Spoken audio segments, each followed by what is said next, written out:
Yes, indeed. B Marsh Boxing back at it with the post-fight review. This is my post-fight review for this fight we had with between Jean Pascal and the WBA light heavyweight title holder of the world, Dmitry Bivol. Now, Dmitry Bivol was had the age advantage. You know what I'm saying? 26, 27 years old compared 27 years old to Jean Pascal, 36. Jean Pascal, early in the fight, he wasn't letting his hands go, but he was letting that jab go. The first round was basically a feeling out round, and that round could have gone either way, you know what I'm saying? But everything in between round 1 and 4, or round 2 and 4, I gave it to the man Bivol. You know what I'm saying? Bivol was more the accurate puncher, using his jab. You know what I'm saying? Moving around in circles. You know what I mean? He was throwing punches and combinations. You know what I'm saying? He was digging in left hooks to the rib cage of the man Jean Pascal. You know what I'm saying? He was just more the active fighter, and Jean Pascal wasn't really letting his hands go. You know what I mean? Jean Pascal was back to his usual self. You know what I'm saying? Blocking a lot of shots, keeping the high guard, you know what I'm saying? Keeping a high guard, catching a lot of shots on the glove, but not throwing nothing back, you know what I mean? Round 4, and you know Jean Pascal's balance. If you know Jean Pascal, he always had a kind of balance issue. He's an awkward fighter like that, and at one particular time he was trying to throw a roundhouse right hook, and he himself got caught with a right hook, but he was kind of coming in, and he kind of slipped. I thought it was a knockdown, but the referee called it a slip. So he escaped with that one, you know what I mean? But he was rounds 7, 8, and 9. I gave it to Jean Pascal. You know what I'm saying? I thought Pascal, Pascal was now fighting like he had nothing to lose. You know what I'm saying? He was dipping his head, getting low with the lower body movement, and rising up with left hooks and right hooks. You know what I'm saying? And he was catching the man, Dmitry Bivol. You know what I'm saying? He was a more aggressive fighter. The man, Dmitry Bivol, was trying to back up, and he himself was winging wide shots.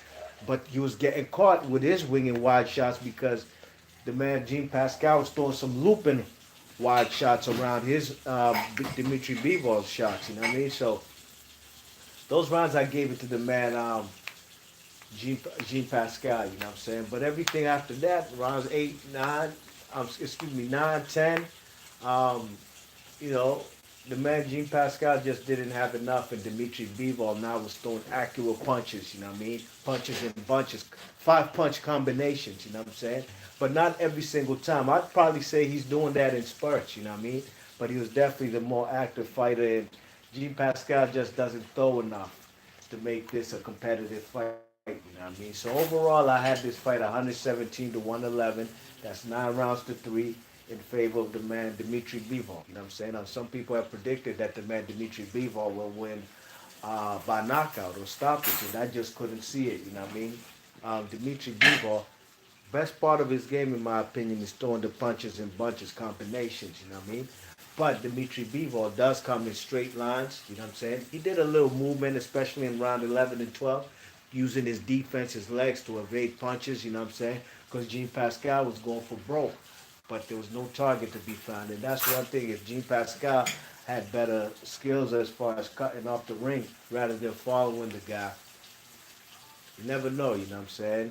He might have caught the guy with a good clean punch, but at this stage of his career, he ain't hurting nobody, you know what I mean? Because he did catch the man flush with some nice headshots, you know what I'm saying? With them looping left and right hooks. Um, but he doesn't attack the body enough, Jean Pascal, and he would throw some wild uppercuts, you know what I mean? I watched Dennis Lebedev earlier today, and he had some smooth uppercuts. Jean Pascal was throwing some Hadouken street fighter uppercuts, but he's not even within distance, you know what I mean? And that's another thing. The man Jean Pascal throughout the fight was fighting in a comfortable distance that for the man Dmitry Dmitry Bivol, you know what I mean? Dmitry Bivol had the better range fighter, you know what I'm saying?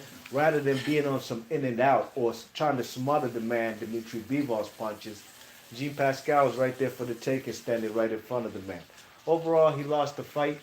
I don't know if it'll be his last fight. I didn't get to hear any post-fight interviews. I watched the Box Nation feed. Um, I don't know if he's done. I heard the Box Nation guys suggest that Dmitry Bivol versus, I'm sorry, Jean Pascal versus Anthony Yard. If they happen to fight right now, you never know what would happen. If Dmitry Bivol, I'm sorry, if Jean Pascal would beat Anthony Yard at this stage, I wouldn't be surprised because, Anthony Yard hasn't fought the caliber fighter like a Jean Pascal, a guy of world experience at the 175 division, former world champion, former millennial champion, you know what I'm saying? So it's gonna be difficult, man. I don't know what's next for him, you know what I'm saying? But he gave his best. Another title shot, another name for these 175 light heavyweights coming up. It's good to get a guy like Jean Pascal on the resume, you know what I mean? But I don't know what's left for him, man. So ain't nothing changed in the light heavyweight division. We don't have a new champion. We still have the four champions: Adonis Stevenson, Better Beef, Alidia Alvarez, and Dmitry Bivol. Hopefully, these guys can do a round robin tournament. You know what I'm saying? Or a matter of fact, fuck that, man. Go for the kingpin. Go for Adonis Stevenson. Try to take his crown. You take his crown. That's obviously a unification right there. You're gonna have two belts.